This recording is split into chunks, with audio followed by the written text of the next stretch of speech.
Herzlich willkommen zu einem neuen Video. Heute zeige ich euch ein schnelles Rezept für Käsekuchenmuffins mit knusprigen Streuseln. Dafür als erstes für die Streusel 150 Gramm Mehl, 100 Gramm kalte Butter in kleinen Stücken und 75 Gramm Zucker in eine Rührschüssel geben und dann einfach mit den Händen für 3 bis 4 Minuten durchkneten, bis daraus ein krümeliger Streuselteig entstanden ist.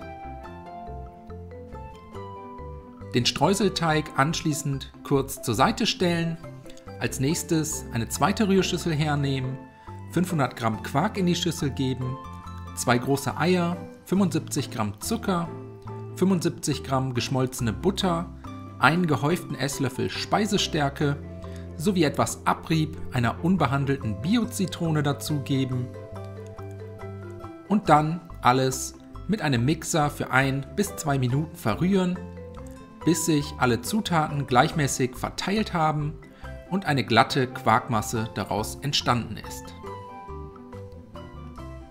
Danach sind wir mit den Vorbereitungen auch schon fertig. Jetzt ein Muffinblech mit Papierförmchen auskleiden, dann mit Hilfe von 2 Esslöffeln die Quarkmasse gleichmäßig in der Muffinform verteilen. Zum Schluss alle Muffins mit den vorbereiteten Streuseln dekorieren und so kommt das Blech in den vorgeheizten Backofen für ca. 25 Minuten bei 180 Grad Ober-Unterhitze, bis die Streusel eine schöne goldbraune Farbe angenommen haben. Das Muffinblech nach der Backzeit aus dem Ofen holen, die Muffins in der Form etwas abkühlen lassen, so sehen sie dann aus. Nach dem Backen fallen die Muffins noch leicht zusammen.